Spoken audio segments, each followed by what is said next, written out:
पबुद्धं पबुज्जन्ति सदा गौतम सावका एसं दिवाच रत्तोच निच्चं धम्मगता सती। जिसकी दिन रात हर समय धम्म विषयक स्मृति बनी रहती है, वे तथागत बुद्ध के श्रावक सदैव भली बाती प्रबुद्ध जागृत बने रहते हैं।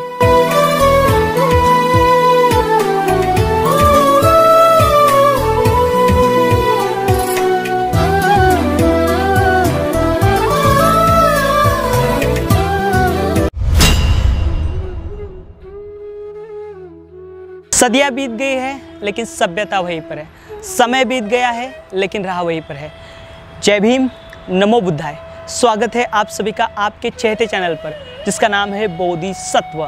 इस बोधिसत्व यूट्यूब चैनल के माध्यम से आप प्राचीन भारत की विरासत देख रहे हो। इसमें आमतौर पर प्राचीन बौद्ध गुफाएं, प्राचीन बौद्ध स्मारक, प्राचीन बौद्ध स्तूप, इनकी जानकारी आपको दी जा रही है। और हम जानकारी ले रहे हैं मध्य प्रदेश राज्य की।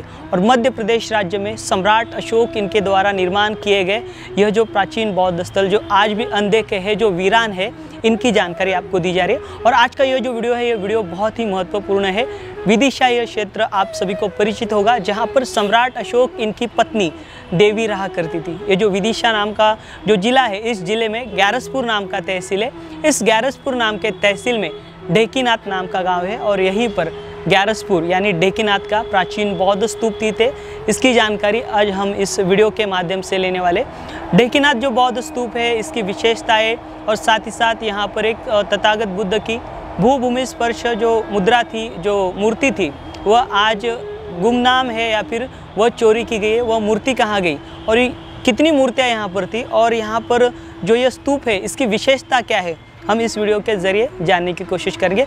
यहाँ तक जाने के लिए हम विदिशा से 45 किलोमीटर की दूरी पर यह ग्यारसपुर जगह है और ये जो ढेकीनाथ स्तूप है, यह स्थित है सागर जाने वाले मार्ग पर। यह ढेकीनाथ नाम का जो स्तूप है, ये जो बौद्ध स्तूप, जिसे पहले जैन समझा जाता था, लेकिन बाद में यहाँ पर भारतीय पुरातन विभाग द्वारा ये जो स्तूप है, इसकी देखरेख की गई और इसे अच्छे से संरक्षित किया गया। तो चलिए, यह जो प्राचीन बौद्ध स्तूप है ढेकीनाथ, इसका रहस्य और इसकी जानकारी हम लेने की कोशिश करते हैं। आपसे अनुरोध है, इस वीडियो को आप ज़्यादा से ज़्यादा शेयर करें ताकि यह जो महत्वपूर्ण जानकारी है सभी भारतवासियों को पता चले। तो चलिए, आज का ये वीडियो हम शुरू करते हैं।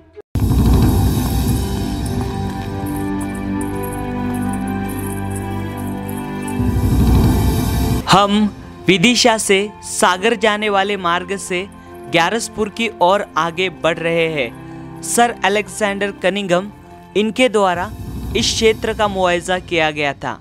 यहाँ की पहाड़ी पर स्थित माला देवी का मंदिर सर अलेक्जेंडर कनिंघम इन्होंने बौद्ध मठ के रूप में साझा किया था। दरअसल माला देवी यह मंदिर पहाड़ी पर बना जैन और शैवों का तीर्थस्थल निकला।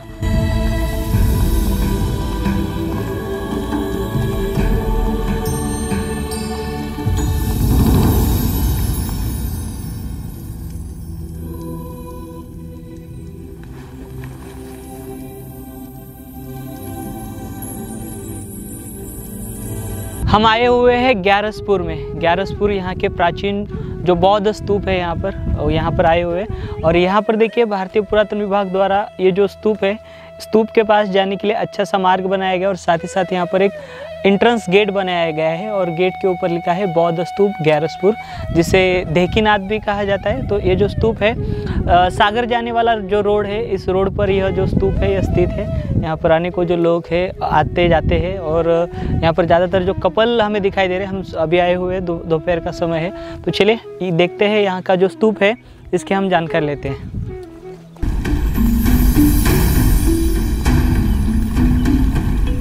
किच्छो मनुष्य पटिलाभो किच्छम मच्चाण जीवितम किच्छम सद्धम्म सवणम किच्छो बुद्धान मुप्पादो। मनुष्य योनि प्राप्त होना कठिन है, मनुष्यों का जीवित रहना कठिन है, सद्धम्म का श्रवण कर पाना कठिन है और बुद्धों का उत्पन्न होना कठिन है।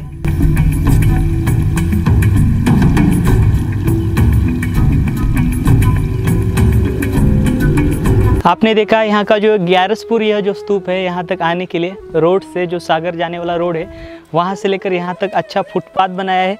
और साथ ही साथ आप ये स्टेप्स देख रहे हो, ये जो सीढ़ियाँ है यह बनाई गई है और साथ ही साथ यहाँ पर रेलिंग्स लगाई गई है। तो यहाँ पर जो भारतीय पुरातन विभाग द्वारा इस प्रकार का जो काम हुआ है यहाँ पर हमें दिखाई देता है। और साथ ही साथ यह जो स्तूप है, इस स्तूप की भी जो पुनर्रचना है या फिर जिसको संवारा गया है अच्छे से देखेंगे और इस स्तूप की जानकारी लेंगे। चलिए।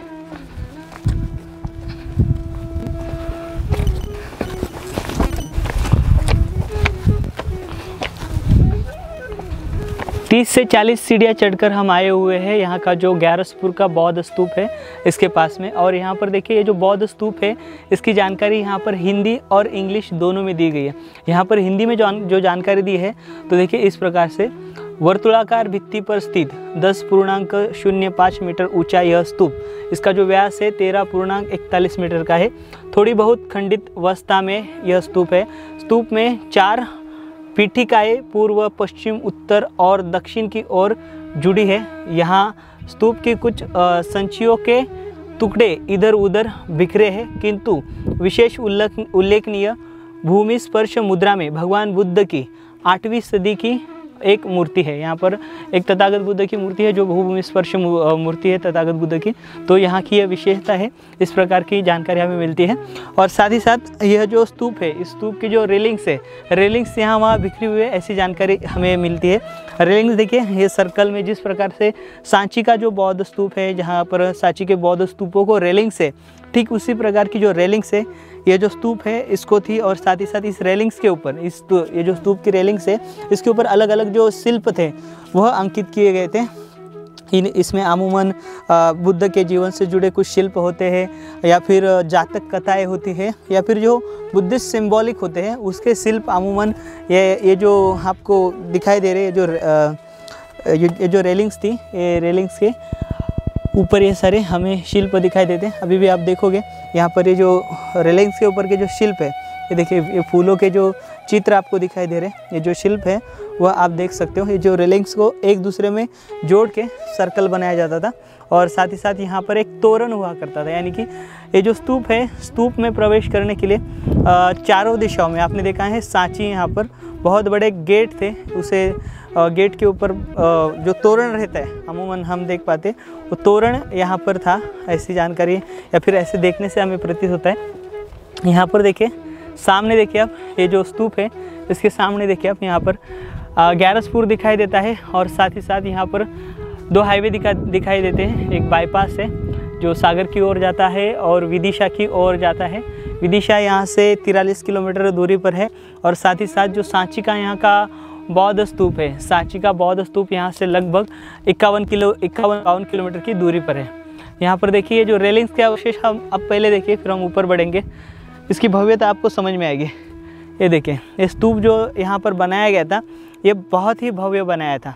ये देखिए ये जो अवशेष देखिए रेलिंग्स के, ये सारे ऐसे बिखरे हुए, शायद से इसमें कुछ महत्वपूर्ण भी अवशेष रहे होंगे या फिर यहाँ पर शिलालेख भी पाए गए होंगे, लेकिन यहाँ पर किसी भी प्रकार की हमें आर्कियोलॉजिकल रिपोर्ट नहीं दिखाई देती इस जगह की। यहाँ पर ये जो स्तूप है इसी प्रकार से खंडित अवस्था में था, उसे संवारा गया है।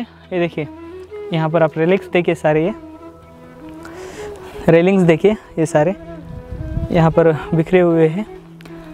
ये देखिए ये रेलिंग्स के जो जोड़ने वाले ये है टुकड़े, वह देखिए एक दूसरे को जुड़कर इसकी संरचना होती थी। और ऊपरी हिस्से में भी देखिए, मतलब ये स्तूप जो था, ये पार्ट आप देख रहे हो तो बहुत भव्य था। यहाँ पर यह जो स्तूप है, इस स्तूप के यहाँ पर कुछ गुफाएं हमें दिखाई देती हैं। ये नैसर्गिक गुफाएं दिखाई देती है या फिर यहाँ पर बौद्ध भिक्षुओं को रहने के लिए या फिर यहाँ पर ध्यान करने के लिए इन गुफाओं के जो पत्थर है इसे तराशा गया होगा, उस समय तोड़ा गया होगा। और उस समय पे ये जो गुफाएं आपको दिखाई दे रही है जो कि नैसर्गिक है, उनका इस्तेमाल जो है उस समय पर बौद्ध भिक्षुओं ने किया होगा, इस प्रकार से हमें प्रतीत होता है। और साथ ही साथ यहाँ पर देखिए यह जो स्तूप है, इस स्तूप के दूसरी छोर पर यहाँ यहाँ पर राइट साइड में एक बहुत बड़ा एक स्मारक हुआ करता था और इसके अंदर भी छोटे मोटे स्तूप उस समय रहे होंगे। लेकिन अब ये जो पूरा आप क्षेत्र देख पा रहे हो पूरा खंडित हो चुका है, पूरा अभी बिखरा हुआ है। जो रेलिंग्स है, रेलिंग्स शायद से ये जो मलबा आपको दिखाई दे रहा है, इस मलबे में से ही जो रेलिंग्स है आदि निकाली गई होगी और भी इस मलबे में जो अवशेष है वह दबे होंगे।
अभी हम चलेंगे यहाँ का जो स्तूप है, स्तूप के ऊपरी हिस्से में जाएंगे जहाँ पर परिक्रमा की जाती थी। इस क्षेत्र में हम चलेंगे और जानकारी लेंगे।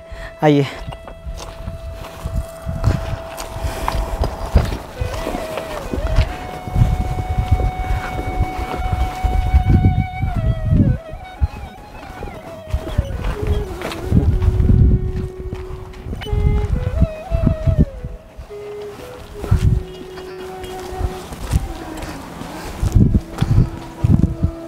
यहाँ पर देखिए जो स्तूप है, स्तूप के ऊपरी हिस्से में आए हुए और ऊपरी हिस्से में यहाँ पर देखिए तथागत बुद्ध की भूभूमि स्पर्श मूर्ति यहाँ पर थी, ऐसी जानकारी हमें मिलती है। लेकिन अभी देखेंगे यहाँ पर है या नहीं, शायद से वो यहीं पर उसे इंस्टॉल किया गया होगा, यहीं पर तथागत बुद्ध की मूर्ति को बिठाया होगा। लेकिन यहाँ पर अभी ये इस प्रकार से ये जो स्तूप है, स्तूप के अंदर के जो पत्थर है वह हमें दिखाई दे रहे हैं। आइए देखते हैं यहाँ पर तथागत बुद्ध की भूभूमि स्पर्श जो मूर्ति है वो है या नहीं, क्योंकि हमने यहाँ पर आने से पहले यहाँ के कुछ आर्टिकल्स पढ़े थे। उस आर्टिकल में लिखा गया था कि यहाँ पर तथागत बुद्ध की भूभूमि स्पर्श मूर्ति है, ऐसे दिखाई गई है और लोगों ने देखा भी है, लेकिन वह अभी दिखाई नहीं देती या फिर वह कहाँ खो गई इसकी जानकारी लोगों को नहीं है। आइए देखते हैं। यहाँ पर तो सिर्फ हमें यह स्तूप दिखाई दे रहा है और यहाँ पर किसी भी प्रकार की तथागत बुद्ध की जो भूभूमि स्पर्श मूर्ति है वो नहीं दिखाई दे रही। यहाँ पर स्ट्रक्चर दिखाई दे रहे हैं स्तूप के, जो स्तूप से जुड़े हुए हैं। बाकी तो हमें अन्य जो यहाँ पर अवशेष जो बताए गए हैं वो हमें नज़र नहीं आ रहे। और ये जो स्तूप है, ये जो स्तूप का निर्माण कार्य है ईस्वी 7वीं से लेकर 8वीं शताब्दी के दौर में किया गया, ऐसी जानकारी हमें प्राप्त होती है। और साथ ही साथ यहाँ पर और भी ये जो ग्यारसपुर है, ये ग्यारसपुर प्राचीन शहर रहा है और ग्यारसपुर से हम विदिशा जो है, जैसे मैंने आपको बताया 43 किलोमीटर का अंतर है। और ग्यारसपुर में यहाँ पर 2-3 मंदिर है, जिसे पहले सर अलेक्जेंडर कनिंघम इन्होंने बौद्ध मंदिर बताए थे, लेकिन बाद में पता चला ये वहाँ पर जो यक्षिणी और यक्ष जो है वो जैनिज़्म के भी है और साथ ही साथ जो कुछ शैव पंथ के भी यहाँ पर जो मंदिर यहाँ के हैं उसकी जो जानकारी हमें प्राप्त होती है। ग्यारसपुर यहाँ का यह जो प्राचीन बौद्ध स्तूप है जो ढेकीनाथ गांव के पास है, इसको ढेकीनाथ बौद्ध स्तूप भी कहते हैं, क्योंकि गांव पास होने के कारण यहाँ पर इसको ढेकीनाथ नाम दिया गया।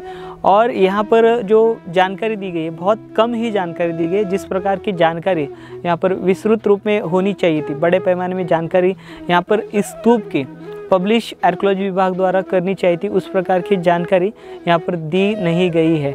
यहाँ पर के जो रेलिंग्स बिखरे हुए हैं, यहाँ पर जिस प्रकार से मैंने आपको बताया सांची के जो प्राचीन स्तूप है वहाँ पर जिस प्रकार की रेलिंग्स है ठीक वैसे ही रेलिंग्स है और ठीक उसी प्रकार की इसके ऊपर जो कारागिरी जो की है, मतलब यानी कि यहाँ पर जो शिल्प जो है वो फूलों के हो या फिर अलग अलग शिल्प यहाँ पर ये जो रेलिंग्स यहाँ पर बिखरी है इसके ऊपर है। और ये जो रेलिंग्स के साथ साथ यहाँ पर जो तथागत बुद्ध की भूभूमि स्पर्श जो मूर्ति है यहाँ पर थी, ऐसी जानकारी हमें मिलती है। लेकिन अभी आप देख पा रहे हो हमने जो पूरा स्तूप है, पूरा स्तूप छान मारा, यहाँ पर कहीं पर भी ये जो तथागत बुद्ध की भूभूमि स्पर्श जो मुद्रा में जो मूर्ति है वह दिखाई नहीं देती है। और यहाँ पर एक ही नहीं बल्कि अनेकों तथागत बुद्ध की मूर्तियाँ रही होगी, क्योंकि ये जो स्तूप है इसकी जो बनावट है इससे हमें प्रतीत होता है कि जो तथागत बुद्ध की जो मूर्तियाँ है अमूमन हम देख पाते हैं। आपने शांति स्तूप देखा होगा या फिर उसका नाम सुना होगा। शांति स्तूप में कैसे जो स्तूप के चारों कोनों में जिस प्रकार की जो बुद्ध मूर्तियाँ होती है, ठीक उसी प्रकार की जो बुद्ध मूर्तियाँ है इन स्तूपों में भी हुआ करती थी, ये प्राचीन स्तूपों में। तो ये स्तूप में भी हमें ऐसे प्रतीत होता है कि यहाँ पर तथागत बुद्ध की चारों दिशाओं में 4 ऐसी मूर्तियाँ थी अलग अलग। यहाँ पर तो सिर्फ लिखा गया है भू भूमि स्पर्श मुद्रा, लेकिन उसके अलावा अन्य भी यहाँ पर मूर्तियाँ रही होगी। और साथ ही साथ इसकी और एक खासियत ये है, जो स्तूप है, यह स्तूप आप देख पा रहे हो, इसका गोलाकार ऊपरी हिस्से में इसका जो डोम है ये आधा ही डोम दिखाई दे रहा है। यहाँ पर यष्टि भी होगी, यहाँ पर जो हार्मिका और छतावली भी होगी, लेकिन वो अभी हमें फ़िलहाल दिखाई नहीं दे रही। या फिर इसका जो रिपोर्ट है जिस प्रकार से पब्लिश होना चाहिए था इस स्तूप का, उस प्रकार से पब्लिश नहीं हुआ है। और ऐसे अनेकों घटना है भारत भर में जहाँ पर से जो ऐसे अवशेष जो है, आज देख पा रहे हो आप यहाँ पर किसी भी प्रकार की सिक्योरिटी नहीं है, बहुत अच्छा स्थल है। तो यहाँ पर एक एटलीस्ट एक जो सुरक्षाकर्मी है वह होना चाहिए था। और साथ ही साथ इसकी जिस प्रकार से इसका प्रचार प्रसार होना चाहिए उस प्रकार का जो प्रचार प्रसार है, हम पूरे अभी मध्य प्रदेश राज्य के जो स्तूप देख पा रहे हैं या फिर ये जो अवशेष देख पा रहे जो खंडित हो चुके हैं ऐसे ही बिखरे हुए, या इसको कोई तोड़ सकता है या फिर इसको कोई लेके जा सकता है, इसके भी कोई भी सिक्योरेंस नहीं है। तो इस बात के ऊपर हमें ज़्यादा जोर देना होगा। ये जो स्थल है ये बहुत ही पवित्र स्थल है, क्योंकि ये जो स्तूप आप देख पा रहे हो, इन स्तूपों में जो धातु हुआ करते थे, अरहंत बौद्ध भिक्षु के जो तथागत बुद्ध के अग्रणीय शिष्य हुआ करते थे उनके धातु रहते थे, और साथ ही साथ बुद्ध के भी धातु ऐसे स्तूपों में रहा करते थे। लेकिन यहाँ पर से जो खंडित यहाँ पर पाया गया था उस समय इनको क्या मिला था या फिर कौन से अवशेष प्राप्त हुए थे उसकी किसी भी प्रकार की जानकारी यहाँ पर नहीं दी गई, या फिर यहाँ से किसी भी प्रकार का जो शिलालेख है वह प्राप्त हुआ था या नहीं हुआ था उसकी भी जानकारी हमें बहुत ही जानकारी मिलती नहीं या फिर बहुत ही कम सुनाई देती है। तो इस प्रकार से हमने यहाँ का जो ये प्राचीन बौद्ध स्तूप है इसकी जानकारी हमने ली है और स्तूप हमने देखा है। तो आशा करता हूँ आज का यह जो वीडियो है आपको पसंद आया होगा। अगर यह वीडियो आपको पसंद आए तो इस वीडियो को लाइक करें, कमेंट करें, शेयर करें, और साथ ही अगर इस चैनल पर नए हो तो चैनल को अभी सब्सक्राइब करें। मिलेंगे अगले वीडियो के साथ, अगले जानकारी के साथ। तब तक आप अपना ख्याल रखें। जय भीम, नमो बुद्धाय, जय भारत।